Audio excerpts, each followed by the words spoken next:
भारत पाकिस्तान युद्ध के अचानक रुक जाने पर बहुत से लोगों का गुस्सा भड़क गया और वो आरोप लगाने लगे कि हमें डोनाल्ड ट्रंप के दबाव में आकर पाकिस्तान के खिलाफ अपनी कार्रवाई को रोकना पड़ा, जो कि नहीं होना चाहिए था।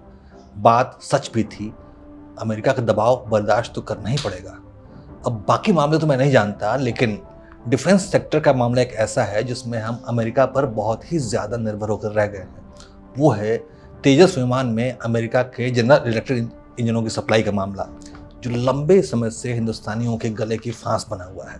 लेकिन आज एक ऐसे परीक्षण की खबर आई है जो कि अगर सफल हुआ तो इंजन के मामले में हम कम से कम अमेरिकी दबाव से जरूर मुक्त हो जाएंगे।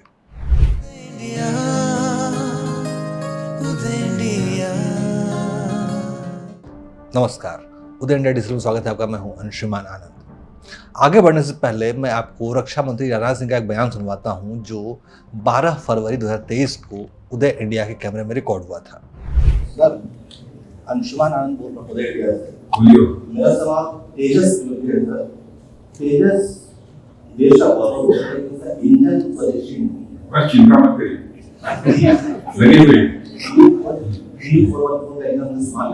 लगे हुए हैं, थोड़ा समय और दीजिए, लगे 100% इंडियनाइज हमारा है, ये बन सके लोग तेजस, ये हमारी कोशिश है। लगभग 2.5 साल पहले रक्षा मंत्री राजनाथ सिंह से ये प्रश्न मैंने ही पूछा था कि हमारे स्वदेशी तेजस विमान में विदेशी इंजन क्यों है। तब रक्षा मंत्री ने जवाब दिया था कि हमारी पूरी कोशिश है कि हम जल्दी ही हम लोग तेजस को पूरी तरह स्वदेशी रूप में देखेंगे, और शायद वो समय अब आ गया है। भारत की प्रमुख रक्षा अनुसंधान एजेंसी DRDO रूस में स्वदेशी रूप से विकसित कावेरी जेट इंजन का परीक्षण कर रही है। वहाँ पर अभी इसका लगभग 20 से 22 घंटे से ज़्यादा का परीक्षण होना बाकी है। रक्षा अधिकारियों ने बताया है कि परीक्षण के लिए स्लॉट रूस के अधिकारियों द्वारा दिए जाने हैं। ये परीक्षण रूस के इल्यूशन 276 विमान पर किए जा रहे हैं, जो कावेरी इंजन के प्रदर्शन का मूल्यांकन करने के लिए अभी तक का सबसे उपयुक्त प्लेटफॉर्म है। ये परीक्षण कावेरी इंजन की विश्वसनीयता और प्रदर्शन क्षमता का मूल्यांकन करने के लिए सबसे महत्वपूर्ण कदम है।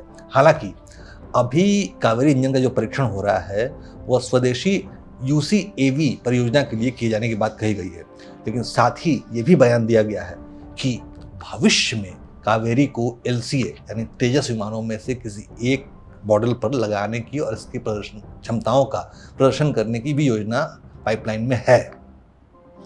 दरअसल कावेरी इंजन परियोजना की जो शुरुआत हुई थी वो 1980 के दशक में हुई थी। इसको लगभग 45 साल से ज़्यादा हो गए हैं जब भारत में स्वदेशी जेट इंजन विकसित करने का फैसला लिया गया था, और उस समय GTRE को 1989 में इस परियोजना की जिम्मेदारी सौंपी गई और इसको Kaveri engine development project KEDP का नाम दिया गया था। शुरुआती लक्ष्य था इसकी जो भारतीय तेजस विमान जब तैयार करने की योजना बनी, उस विमानों के लिए 81 किलो न्यूटन थ्रस्ट वाला इंजन बनाने की इसकी योजना थी। लेकिन तकनीकी चुनौतियों के कारण कावेरी परियोजना में बहुत देर होती चली गई, और हालांकि 1990 के दशक में भारत के आर्थिक सुधारों और परमाणु परीक्षणों के दौर में भी इस प्रोजेक्ट पर काम जारी रहा था, लेकिन कई बार इसको असफलताओं का सामना करना पड़ा।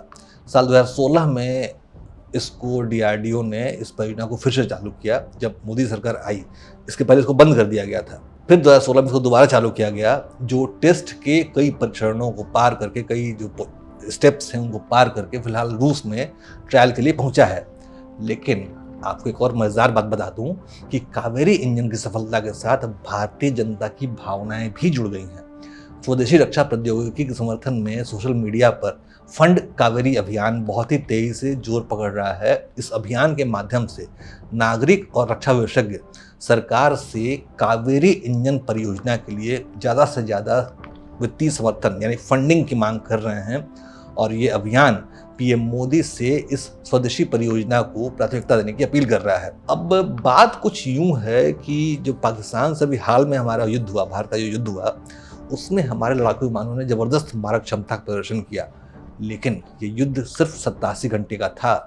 अगर इस तरह का हमें लंबा युद्ध लड़ना पड़ता तो हमारी वायुसेना को पूरी ताकत से पूरे स्क्वाड्रन के साथ अपने मैदान में उतरना पड़ेगा, जिसके लिए हमें टोटल 42 स्क्वाड्रन विमानों की ज़रूरत है। लेकिन फिलहाल हमारे पास मात्र 31 एक्टिव स्क्वाड्रन मौजूद हैं। एक स्क्वाड्रन में लगभग 18 विमान होते हैं, यानी हमें कम से कम 198 यानी लगभग 200 और युद्धक विमानों की ज़रूरत है। अब विमान सप्लाई के लिए भारतीय कंपनी हिंदुस्तान एरोनॉटिक्स लिमिटेड, जो कि LCA तेजस बनाती है, लेकिन उसको अमेरिका की जो कंपनी है जनरल इलेक्ट्रिक एरोस्पेस, उसकी तरफ से समय पर इंजन की सप्लाई ना मिलने के कारण HAL मजबूरी में तेजस का उत्पादन नहीं कर पा रही है। जनरल इलेक्ट्रिक से हिंदुस्तान एरोनॉटिक्स लिमिटेड को मार्च 2024 में ही इंजन की सप्लाई मिल जानी चाहिए थी, लेकिन वास्तविक सप्लाई 2 साल बाद यानी अब भी पूरी तरह शुरू नहीं हो पाई है। इंजन की सप्लाई के मामले में हम पूरी तरह से अमेरिका के दबाव में हैं, हमें यह स्वीकार करना पड़ेगा। लेकिन अगर रूस में कावेरी इंजन का परीक्षण सफल हो जाता है और जनता की मांग पर सरकार कावेरी इंजन के लिए फंडिंग और बढ़ा देती है, जो ये कोई बहुत बड़ी बात नहीं है, तब भारत इंजन निर्माण के मामले में भी आत्मनिर्भर हो सकता है। वैसे हम आपको एक और बात बता दें कि कावेरी इंजन के परीक्षणों के साथ साथ DRDO और HAL भविष्य के लड़ाकू विमानों के लिए एक नई और शक्तिशाली इंजन को विकसित करने की दिशा में भी काम कर रहे हैं, और इसके लिए फ्रांस, ब्रिटेन और अमेरिका की कुछ और कंपनियों के साथ बातचीत चल रही है। सफ्रान है, रोल्स रॉयस है, अमेरिका की जो दूसरी कंपनी है जो एयरबस बनाती है वो भी है। इन सभी कंपनियों से बातचीत चल रही है। इस साझेदारी से भारत को अत्याधुनिक इंजन प्रौद्योगिकी प्राप्त हो सकती है, जो कि एडवांस्ड मीडियम कॉम्बैट एयरक्राफ्ट यानी एमका और LCA मार्क II जैसे विमानों के लिए बहुत ज़रूरी है। अब फिलहाल स्थिति ये है कि भारत कहीं से भी, दुनिया में कहीं से भी इंजन प्रौद्योगिकी हासिल करने की पूरी कोशिश कर रहा है, और साथ ही स्वदेशी रूप से भी इंजन की तकनीक को विकसित करने में काम कर रहा है, जिससे कि हमारे देश पर किसी तरह का अनावश्यक विदेशी दबाव ना रहे। जय हिंद, जय भारत।